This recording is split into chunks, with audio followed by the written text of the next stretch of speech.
변호사님께서는 현재 이제 24년 차 변호사님이시잖아요. 여태까지 변호를 하시면서 가장 기억에 남았던 보험 소송 사건이 있다면? 카센터를 운영하는 그 사장님의 부인이 사망한 사건이었습니다. 그 저녁을 같이 먹고 부인이 강변 쪽으로 가서 신발을 가지런히 놓고 강물로 들어가서 그 지점, 신발이 놓인 지점으로부터 한 4km 하류 지점에서 익사체로 발견된 사건이었습니다. 그래서 이 남편이 보험회사 상대로 상환보험금 그 당시에 2억 청구를 했습니다. 근데 상대 보험회사에서는 이거 자살이라고 보험금 지급을 거절했습니다. 이 사건에서 저희가 보험금 청구 소송에서 대법원까지 가서 승소한 사례입니다. 이 보험금 사건에서 보험회사에서는 자살이라고 주장했지만 저희들은 이 사건에서 유서가 없는 점, 또 경찰이 뭐 1차 수사 결과 뭐 가정불화로 극심한 스트레스 받아서 뭐 자살을 했을 것이다 라는 동기, 이런 부분이 수사보고서에 있지만 그럼에도 불구하고 저희들은 자살에 대한 결정적인 증거가 없다는 이유로 저희들을 일반 사망으로 봐야 된다, 이런 취지로 주장해서 결국 1심에서 이겼고요. 2심도 이기고 결국 대법원까지 최종 확정돼서 이긴 사례인데 이 사건이 지금 또 가장 기억에 남습니다. 요즘 우리나라에서 흔히 보험 소비자들이 많이 겪고 있는 피해들 중에 하나가 불안전 판매로 요즘 많이 이슈가 떠오르고 있는데, 예. 그 불안전 판매 대표적인 사례에 대해서 몇 가지 좀 간략하게 말씀해 주시면 감사하겠습니다. 예. 불안전 판매는 유형은 다양한데 이제 대표적인 사례가 이게 보장형 상품을 저축성 상품으로 오인하게 하는 거죠. 예, 보험 모집이나 보험 설계사가 사실 이제 만기에 100% 환급이 안 되는데도 불구하고 만기에 마치 100% 환급되는 것처럼 말하고, 마치 이 보험은 보장성임에도 불구하고 보장성이라는 사실을 좀 감추고 저축성을 강조해서 마치 이제 저축성 보험을 드는 것처럼, 저축 뭐 상품을 가입하는 것처럼 유도하는 게 가장 대표적인 사례입니다. 이게 불안전 판매의 대표적인 거 하나이고, 그 다음에 이제 그 불안전 판매에서 가장 많이 일어나는 문제 중에 하나가 중요 사항에 대해서 설명을 안 해준 겁니다. 보험의 해지 사유라든가, 예를 들어서 보험 기간이라든가, 또 어떤 보험 사고가 났을 때 얼마를 보장해 준다라는 보험의 중요한 부분이 있거든요. 그 중요한 부분에 대해서 설명해주고 그 설명했다는 사람 기록을 남겨야 되는데 그냥 이렇게 인쇄용지에 쓰고 내가 알아서 뭐 설명했다라는 간주하에 사인만 하게 합니다. 근데 이런 경우에 나중에 이 보험 소비자 입장에서 입증하기 참 어렵습니다. 본인 자필로 돼 있으니까. 그래서 이런 걸 좀 조심해서 대응해야 되지 않나, 이런 생각을 합니다.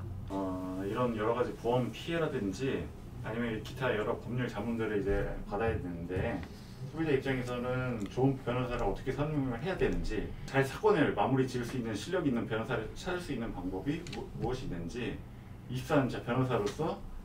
네, 이게 상당히 중요한 문제인데, 실제 우리 대한변협회에 가면 변호사 이름 치면 검색할 수 있습니다. 그런데 이제 검색은 할 수 있는데 이 변호사가 어느 분야의 전문이고 또 내 사건을 얼마나 잘 이해하고 내 사건을 원하는 대로 승소했을 수 있느냐, 아니면 뭐 형사사건 같은 무죄를 받아줄 수 있느냐, 이런 부분이 중요한데, 사실 이제 변호사도 광고 제한이 일부 허용됐지만 여전히 이제 법률 소비자 입장에서는 좋은 변호사를 찾는 게 힘들어요. 아직까지도 서초동에 법률 브로커들이 판치는 이유가 이런 어떤 변호사가 좋은 변호사인지 몰라서 막연히 소개로 또 누구 아는 사람 인맥으로 변호사 선임하다 보니까 이런 문제가 발생하거든요. 실제 좋은 변호사 선임하는 방법은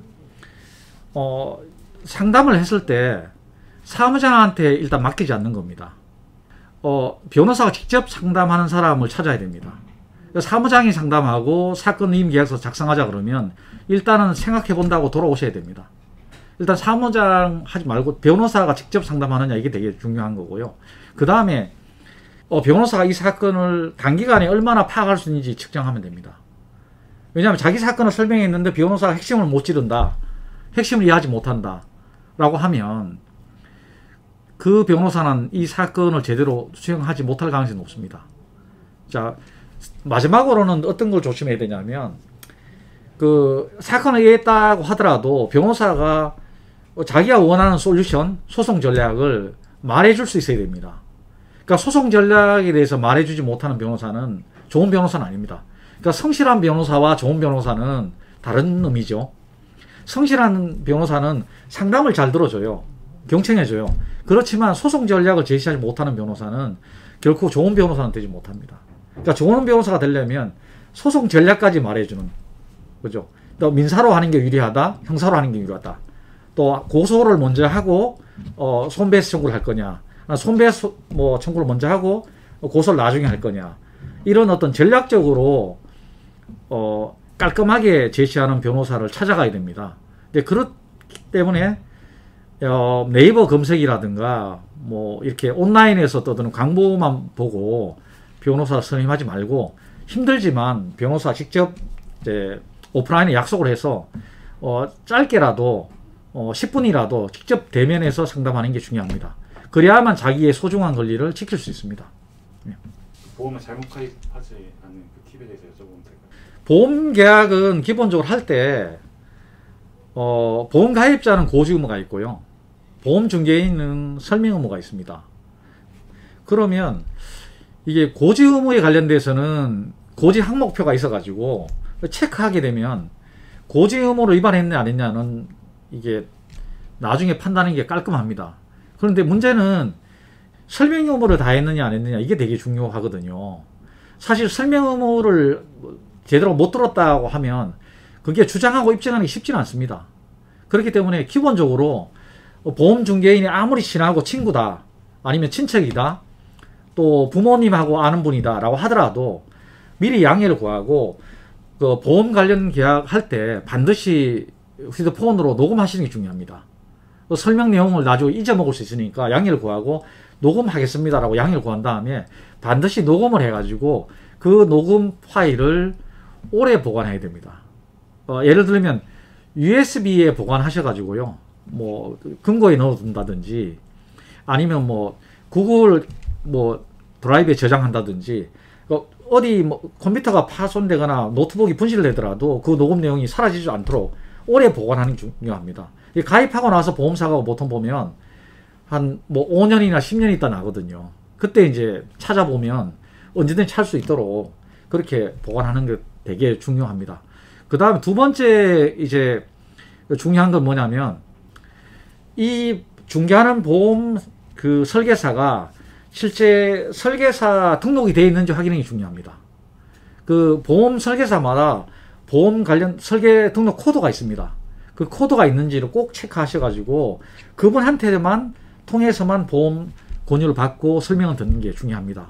나중에 되면 결국은 불완전 판매다, 보험사고 났을 때 분쟁이 생길 때 이런 부분의 증거 수집이 약해서 패소하는 그런 사례가 상당히 많습니다. 드문 게 아니고. 그렇기 때문에 지금이라도 늦지 않았습니다. 보험 계약할 때 반드시 녹취할 것, 그 다음에 그 보험 등록 코드가 되어 있는, 등록 코드가 있는 보험 설계를 통해서 보험을 가입할 것, 이 두 가지만 조심해도 보험 분쟁에서 유리한 지위를 점할 수 있습니다.